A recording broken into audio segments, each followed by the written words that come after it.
오늘 우리가 함께 읽을 말씀은 베드로전서 3장 3절부터 17절까지 말씀입니다. 베드로전서 3장 3절부터 17절 말씀, 우리 한 절씩 같이 교독하겠습니다. 13절 말씀부터 제가 먼저 읽겠습니다. 또 너희가 열심으로 선을 행하면 누가 너희를 해하리요? 그러나 또 의를 너희를 위하여 위하여 고난을 고난을 받으면 복 있는 받는데 자니 그들이 그들이 두려워하는 두려워하는 것을 것은 두려워하지 말며 근심하지 말고 너희 마음에 그리스도를 주로 삼아 거룩하게 하고 너희 속에 있는 소망에 관한 이유를 묻는 자에게는 대답할 것을 항상 준비하되 온유와 위엄으로 하고 선한 양심을 가지라. 이는 는 그리스도 안에 있는 너희의 선행을 선행을 욕하는 욕하는 자들로 자들로 그 그 비방하는 비방하는 일에 일에 부러움을 당하게 부러움을 하려 당하게 함이라. 하려 함이라. 17절을 우리 같이 읽겠습니다. 선을 행함으로 선을 행함으로 고난받는 보는 것이 것이 하나님의 하나님의 뜻일진데 뜻일진데 악을 악을 행함으로 행함으로 고난받는 것보다 고난받는 것보다 나으니라. 아멘. 자, 오늘은 여러분과 세상과 소통하는 교회 두 번째 말씀을 나누려고 합니다. 우리가 한 3주 전쯤에 세상과 소통하는 교회라는 제목으로 첫 번째 말씀을 나누는데요. 오늘은 세상과 소통하는 교회 두 번째 말씀을 나누려고 하는데, 본문은 주로 16절, 17절을 저희들이 중심으로 해서 말씀을 같이 나누려고 합니다. 여러분, 우리가 하나님의 뜻에 따라서 선한 삶을 살아가면 믿지 않는 사람들이 우리의 그런 모습을 보면서 어떤 반응을 보일까요? 우리가 긍정적인 반응도 생각해 볼 수 있고 부정적인 반응도 생각해 볼 수 있는데요. 자, 우리가 올바른 삶을 살고 있다라는 것을 믿지 않는 사람들이 인정해주고 하나님께 영광을 돌리는 그런 반응들을 우리가 볼 수 있을까요? 긍정적인 반응인 거죠.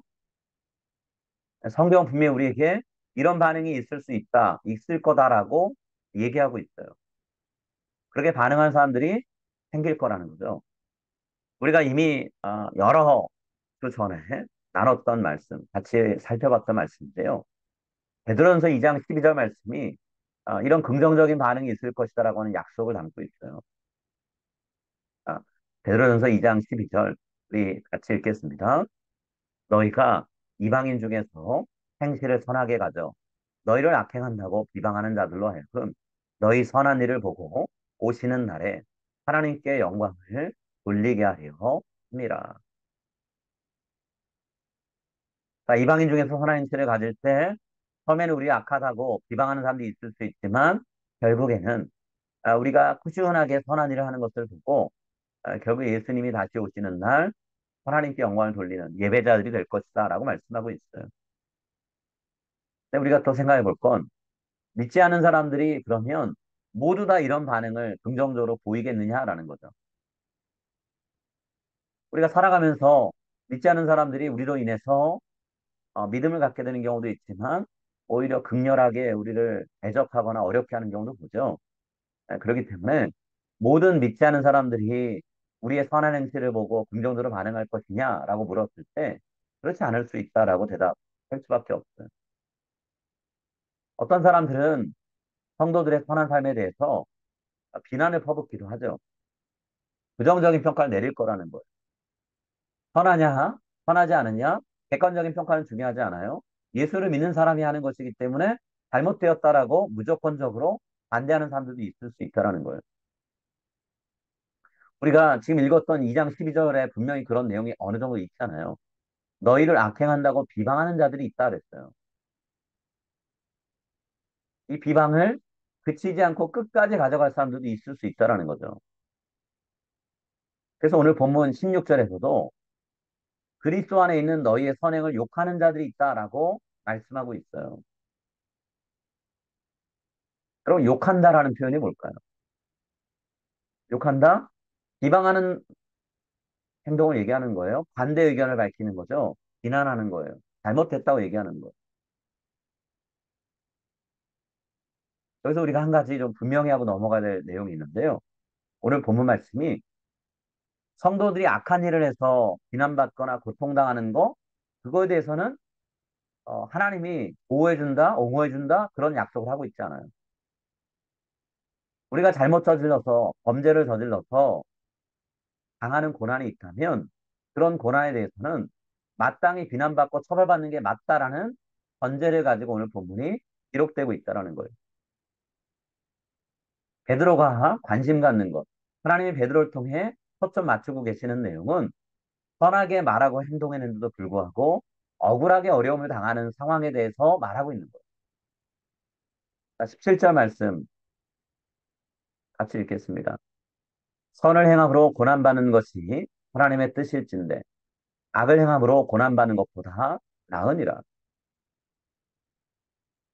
자, 선을 행하는 것으로 고난받는 것, 이것이 하나님이 뜻하신 바일 수 있다 얘기하고 있어요.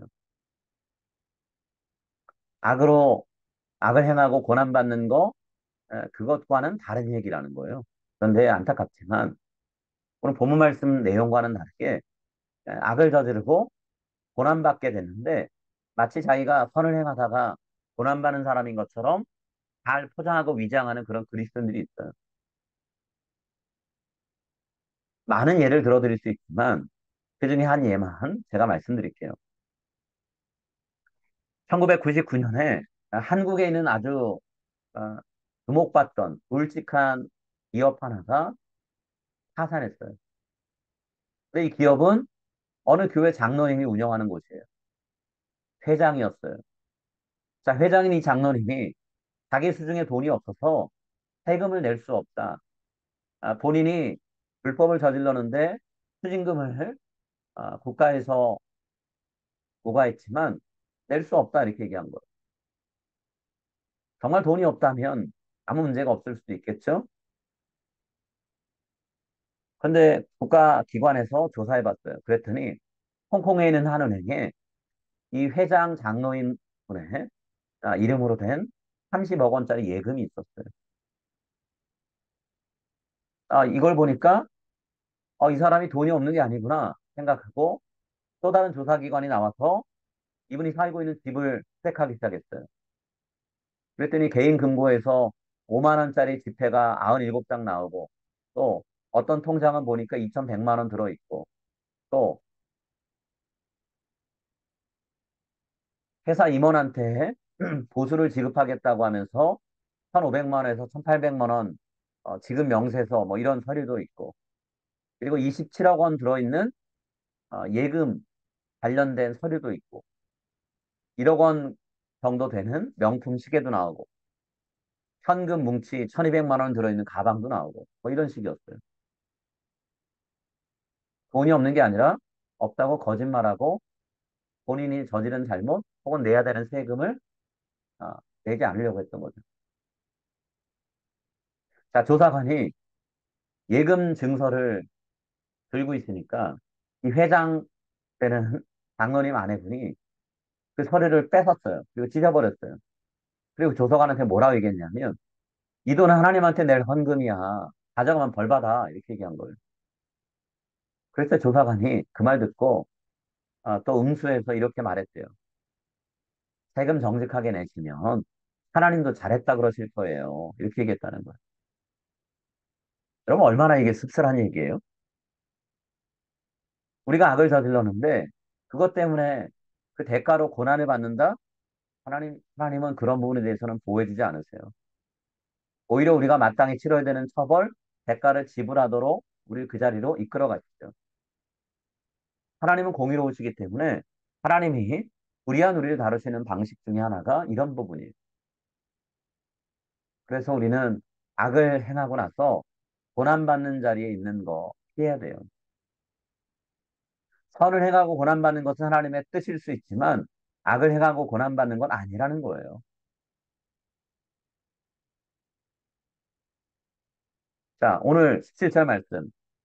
본문을 통해 우리가 확인하게 되는 또 다른 사실이 하나 있는데 그게 뭐냐면 기복신앙에서 뭐라 얘기하나요? 선을 행하면 반드시 하나님께 복 받는다 얘기하죠.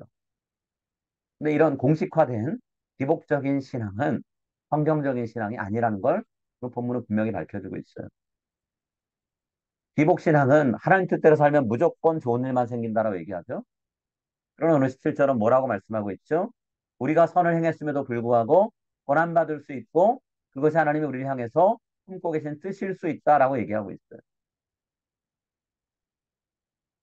성경에 많은 말씀들이 이 부분을 얘기하고 있지만 그 중에 한 말씀인 요한계시록 말씀을 좀 같이 읽었으면 좋겠어요. 하나님께서 서만학교를 향해서 주신 말씀의 내용을 여러분 기억하고 계세요? 요한계시록 2장 10절에서 하나님 이렇게 말씀하셨어요. 자, 요한계시록 2장 10절입니다. 함께 읽을게요. 너는 장차 받을 고난을 두려워하지 말라. 올지어다. 마귀가 장차 너희 가운데서 몇 사람을 옥에 던져 시험을 받게 하리니 너희가 10일 동안 환난을 받으리라. 내가 죽도록 충성하라. 그리하면 내가 생명의 관을 내게 주리라. 자, 장차 받을 고난을 두려워하지 말라 그랬어요. 이 말은 앞으로 고난이 있을 것이라는 얘기죠. 특히나 마귀가 성도들을 감옥에 던져 넣어서 시험받게 한다 그랬어요. 예수를 믿는 것 때문에 감옥에 갇히기도 하고 매를 맞기도 하고 어려움을 당할 거라는 거죠. 본문에는 환난을 당한다라고까지 얘기했어요. 근데 하나님은 무엇을 요구하시나요? 죽을 때까지 충성하래요. 죽기까지 하나님을 버리지 말고 순종하고 충성하라 그랬어요. 네, 그런 사람들에게 하나님 주시는 생명의 관이 있다고 얘기하죠. 선을 행하면 복을 받는다라고 말하지 않고 고난을 받을 것이다라고 말씀했어요. 물론 고난은 끝이 있죠. 그러나 이 땅에서 우리가 무조건 복 받고 살 것이다. 성경은 그렇게 약속하고 있지 않다는 거예요. 여러분 하나님이 우리를 하나님 나라를 세우는 일꾼으로 부르시고 고난받는 사람의 삶을 살도록 우리 이끌고 계세요. 이 길은 예수님이 먼저 걸어가신 길이에요. 하나님은 성경의 곳곳에서 이제 우리가 예수님의 뒤를 따라서 그 고난의 길, 십자가의 길을 걸어가야 된다라고 말씀하신다라는 거죠. 이미 베드로가 베드로전서 2장 21절에서 이 말씀했죠. 예수님 따라서 고난의 길을 걷는 것이 교회와 성도의 삶의 모습이다라고 말씀했어요. 베드로전서 2장 21절입니다. 이를 위하여 너희가 부르심을 받았으니 그리스도도 너희를 위하여 고난을 받으사 너에게 본을 끼쳐 그 자취를 따라오게 하려 하셨느니라. 자, 베드로는 베드로전서 4장 1절과 12절 13절에서 또 한 번 이 말씀을 하고 있어요. 그리스도께서 이미 육체의 고난을 받으셨으니 너희도 같은 마음으로 갑옷을 삼으라. 이는 육체의 고난을 받은 자는 죄를 그쳤음이니 사랑하는 자들아 너희를 연단하려고 오는 불시험을 이상한 일 당한 것 같이 이상히 여기지 말고 오히려 너희가 그리스도의 고난에 참여하는 것으로 즐거워하라. 이는 그의 영광을 나타내실 때에 너희로 즐거워하고 기뻐하게 하려 함이라. 예수 그리스도가 걸어가신 고난의 길 우리가 따를 때 우리의 몸이 아프고 마음이 괴로울 수 있지만 예수님처럼 우리가 살아가게 된 것을 기뻐해라, 즐거워해라라고 우리를 권유하고 이끌고 있어요. 여러분 하나님은 예수님은 고난을 받으셔서 죽음에 이르셨는데 그 예수님 받으신 고난을 통해서 우리는 고생 없이 유익한 것만 누리고 살아야 된다라고 말씀하지 않으셨어요. 오히려 우리에게 예수님의 발자취를 따라가면서 선을 위해서 고난받는 삶을 살고 그것을 기쁘게 여기라라고 말씀하시죠. 오늘날 곳곳에서 들리는 기복신앙이 하나님 우리에게 강조하시는 신앙의 모습이 아니고요. 마태복음 5장부터 7장에 있는 산상수훈에 나오는 팔복신앙, 오늘 우리가 불렀던 찬송의 가사에도 그 내용이 담겨 있는데요. 고난 가운데 하나님을 바라보며 하나님이 장차 하나님 나라에서 우리에게 베푸실 마지막 최종적인 상을 기억하면서 이 땅에서 고난의 길을 걸어가는 것. 그게 우리가 살아야 될 삶이라는 거죠. 그러면 성경은 기복신앙이 아니라 팔복신앙을 우리에게 강조하고 있어요. 팔복신앙의 신앙을 마음에 품고 꾸준하게 예수 그리스도를 따르며 선을 위해 고난받는 것. 이게 우리가 살아가야 될 삶이라는 것. 오늘 베드로는 교회가 악한 세상 속에서 세상 사람들과 소통하는 방식이 이렇다라고 얘기하고 있어요. 세상은 점점 악해진다 하더라도 우리 그리스도인들은 선한 삶을 향해서 점점 더 나아가는 모습을 보여야 된다라는 거예요. 그리스도인 하면 선을 위해서 고난받는 사람이구나 라고 하는 메시지를 전해야 된다는 거예요. 그 모습 보고 세상 사람들이 처음부터 인정하지 않을 거라고 성경 분명히 얘기하고 있어요. 오히려 세상 사람들이 성도들을 향해서 악한 말하고 악한 행동을 해서 고통 주고 할 거라는 거예요. 그런 일을 당할 때 성도인 우리가 선한 마음, 선한 양심 품고 그 사람들을 선하게 대해야 된다는 거예요. 16절에 하나님이 우리에게 분명히 명령하신 내용이죠. 선한 양심을 가지라 라고 말씀했어요. 선한 양심을 가져라.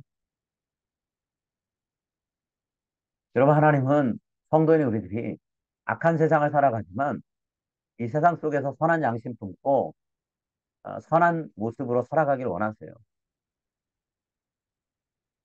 우리가 하나님을 믿고 하나님의 말씀을 인정하고 따른다라고 했을 때 그 믿음을 어떻게 드러낼 수 있을까요? 믿지 않는 사람들이 어떻게 우리의 믿음이 진실한 것이다라고 알 수 있을까요? 그들이 이해할 수 있는 방식은 우리가 교리적인 거, 성경적인 것을 많이 얘기한다고 이해할 수 있는 게 아니죠. 오히려 선한 양심의 근거에서 말하고 행동하는 모습으로 살아갈 때 그것이 세상 사람들에게 우리의 믿음을 드러내는 소통의 방식이라는 거예요. 그런 소통이 꾸준하게 이루어졌을 때 효과가 나타나는데요. 어떤 효과가 나타나냐면 타락한 양심 갖고 우리 그리스도인들, 우리 성도들이 살아가는 것을 비난하고 괴롭히던 사람들이 결국 자기 자신이 부끄러운 일을 했다라는 것을 스스로 깨닫게 된다라는 거예요. 그들이 비난하고 괴롭혔던 우리 그리스도인들이 실제로는 본받지 않으면 안 되는 사람들이라는 걸 깨닫고 부끄러워할 때가 올 거라는 거죠. 하나님이 믿는 사람이든 믿지 않는 사람이든 양심이라고 하는 것을 우리 마음속에 심어 놓으셨어요. 그럼 하나님이 심어 놓으신 양심이 뿌리가 죽지 않고 살아 있어서 제 역할을 하면 이런 일은 일어난다라는 거예요. 그때까지 우리가 해야 될 일이 있어요. 그게 뭐냐면 참고 인내하면서 선한 양심에 따라서 살아가는 거예요. 악하게 대하니까 나도 악하게 해. 한 번쯤은 복수를 해주겠다. 그게 아니라 나를 악하게 대한다 하더라도 나는 끝까지 예수님처럼 선한 마음을 가지고 고난받는 길 걸어가겠다. 결심하고 그대로 살아가는 거예요. 그게 우리가 할 일이라는 거예요. 여러분 아무리 성경 말씀 잘 모르고요. 하나님 무시하는 사람들도요. 하나님이 그 속에 심어놓으신 양심이 일할 때 그 양심의 역할을 무시할 수 없어요. 아무리 본인이 부정하고 싶고 외면하고 싶어도 부정할 수가 없는 게 양심의 소리예요. 그 양심의 소리가 본인들을 부끄럽게 하는 때가 온다라는 거죠. 하나님이 그 사람들 속에 심어놓으신 양심을 통해서 자기 자신을 보고 우리를 보게 하실 거라는 거예요. 우리를 비난했던 것을 부끄러워하게 될 때 그것이 우리가 선한 양심 갖고 꾸준하게 선한 말과 행동을 하면서 살았던 것이 소통, 효과를 낸다라고 생각할 수 있는 때인 거예요.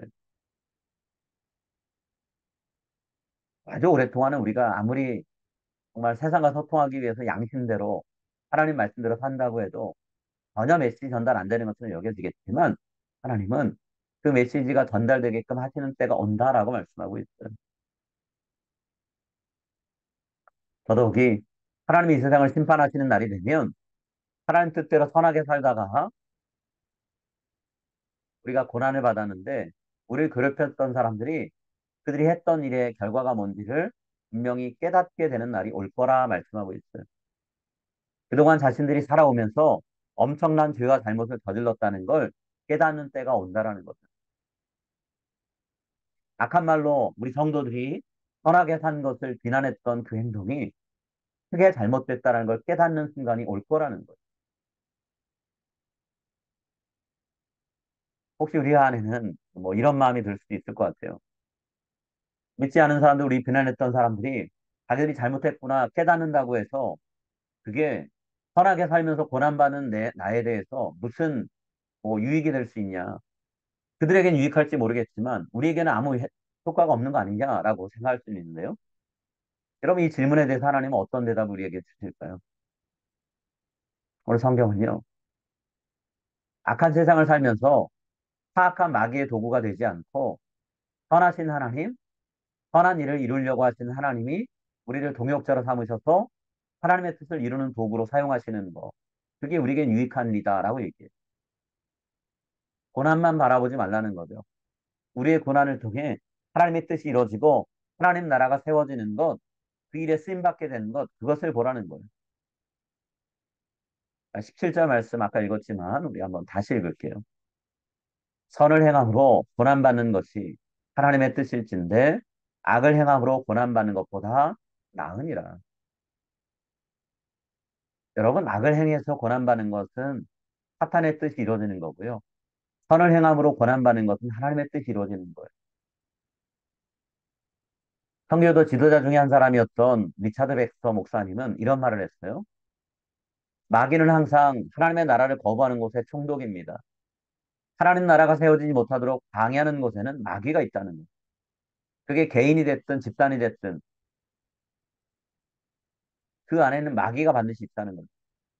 자, 이 말을 사도 바울이 에베소서 2장 2절에서 조금 다르게 표현했어요. 자, 사탄이 어떤 존재인가를 에베소서 2장 2절에서 바울이 소개하고 있는데요. 바울이 뭐라고 소개하냐면 사탄은 공중의 권세 잡은 자인데 다시 말하면 불순종하는 사람들 가운데서 역사하는 영이다라고 얘기했어요. 그럼 마귀는 하나님 말씀에 불순종하는 사람들을 통해서 하나님의 역사를 방해하고 무너뜨린 일을 해요. 하나님의 뜻에 순종하면서 당하는 고난을 피하겠다고 하나님 앞에 불순종하며 살면 우리도 모르게 사탄이 부리는 하수인밖에 안 된다라는 거예요. 사탄이 종이 된다라는 거죠. 반대로 우리가 하나님의 뜻에 순종하면서 고난을 받으면 우린 점점 더 거룩한 하나님의 자녀가 되는 거예요. 하나님 나라 백성이 되어간다라는 거예요. 우리가 변한다라는 거죠. 우리가 하나님이 원하시는 모습으로 점점 더 성숙해져 간다라는 거예요. 고난받는 것이 왜 유익합니까? 우리가 하나님의 사랑받는 자녀, 하나님의 인정받는, 하나님께 인정받는 하나님 나라 백성이 될 수 있기 때문에 그렇다라는 거예요.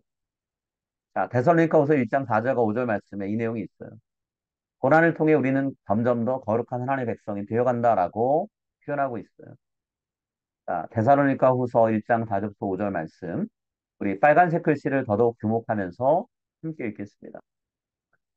그러므로 너희가 견디고 있는 모든 박해와 환난 중에서 너희 인내와 믿음으로 말미암아 하나님의 여러 교회에서 우리가 친히 자랑하노라.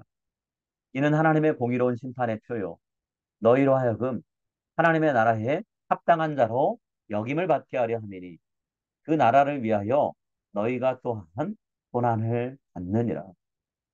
우리가 견디고 있는 모든 박해와 환난은 하나님의 공의로운 심판의 표시일 뿐만 아니라 우리가 하나님 나라에 합당한 자로 역임받게 하기 위해서 하나님이 허락하시는 연단의 과정이라는 거죠. 또한 곧 우리 같이 읽겠습니다. 로마서 8장 16절부터 17절 말씀이에요. 고난을 통해 우리가 거룩한 하나님의 자녀가 된다라는 말씀이 있습니다. 함께 읽을게요. 성령이 친히 우리의 영과 더불어 우리가 하나님의 자녀인 것을 증언하시나니 자녀이면 또한 상속자, 곧 하나님의 상속자요. 그리스도와 함께한 상속자니 우리가 그와 함께 영광을 받기 위하여 고난도 함께 받아야 할 것이니라. 여러분, 우리가 선한 양심을 품고 살아가면 늘 좋은 일만 있는 게 아니라 고난을 당할 수 있는데요. 우리의 그 고난이요. 믿지 않는 사람들이 자신들의 죄를 깨닫게 하는 하나님의 채찍이고 도구로 사용될 수 있다라고 얘기하고 있어요. 이것만 해도 우리가 감사할 일이에요. 그런데 성경은 또 무엇을 약속하냐면 우리가 고난을 받으면서 견뎌낼 때 예수님이 걸어가신 거룩한 삶의 발자취를 우리가 본받게 되고 하나님의 사랑받는 자녀, 하나님이 인정하는 하나님 나라 백성이 되어간다라고 얘기하고 있어요. 하나님이 우리의 삶을 변화시키는 도구로, 성숙시키는 도구로 고난을 사용하신다라는 거예요. 믿음이 더욱더 단단해지고 굳건해질 수 있도록 하나님의 고난을 허락하신다라는 거예요. 여러분, 어른이 되어가고 성숙해진다는 게 뭘까요? 어린아이들처럼 누군가가 늘 내 곁에 있어서 나를 해입지 않도록 보호해주는 늘 누군가의 보호가 필요한 그런 존재가 어른인가요? 아니죠. 스스로 어떤 일들을 계획하고 진행해 나가면서 좌절도 해보고 실패도 해보고 무언가 상처도 있고 고통도 겪어보면서 점점 더 생각이 자라고 의연하게 어려움을 대할 수 있는 모습. 그게 어른이 되는 거잖아요. 영적인 어른이 된다는 것도 마찬가지죠. 좋은 일만 많이 있어서 그것 때문에 하나님을 믿는 그런 삶. 그게 영적인 어른이 되는 게 아니고요. 욕처럼 어려운 가운데 있고 하나님이 주신 것들을 다 가져가셔도 입술로든 행동으로든 하나님을 원망하지 않고 하나님을 향한 믿음을 끝까지 지키는 것. 인내하고 고통을 견뎌내는 것. 그게 영적인 어른이 되어가는 거잖아요. 여러분, 다른 사람을 구원하는 일에 고난받는 우리의 삶이 사용되는 것 너무나 귀한 일이에요. 또, 우리를 위해 예비된 구원이 완성되는 그날, 우리가 하나님께 귀하게 여김받는 자녀로서 그 하나님 나라에 들어가서 구원의 완성을 맛보는 것. 이것도 우리에게 유익한 일이죠. 이 귀한 복을 누리게 하시기 위해서 하나님께서 우리에게 선한 양심을 따라서 다른 길을 가되 고난을 받아도 그 고난을 피하기 위해서 하나님이 주신 말씀의 길을 떠나지 말라라고 말씀하고 있어요. 우리 자리에 모인 우리가 하나님, 고난이 우리에게 정말 기쁜 마음으로 받아들일 만큼 그게 좋게 여겨지진 않지만 그런 하나님의 뜻대로 받는 고난이라면 기꺼이 제가 그 고난을 감수하고 하나님의 말씀의 길에서 벗어나지 않길 원합니다. 이 길 끝에 나에게 허락될 하나님 나라, 하나님과 함께하는 그 나라에서의 삶을 소망하면서 오늘 참고 견디고 믿음대로 살길 원합니다. 말씀대로 살길 원합니다. 기도하는 여러분 될 수 있기를 간절히 바라고 소망합니다. 여러분 영적인 성장은요, 고난을 통해 이루어지기도 합니다. 은혜를 통해 이루어지기도 하지만 고난을 통해 단단한 믿음이 세워진다는 걸 기억하면서 혹여라도 지금 이 순간 내가 원치 않는 고난의 시간을 보내고 있다면 하나님 이 고난을 통해서 제가 더욱더 거룩해지고 성숙해질 줄 믿습니다. 기대하고 소망하는 마음으로 기도하면서 이 시간을 보내는 여러분 되시길 바랍니다. 우리 함께 같이 기도하겠습니다.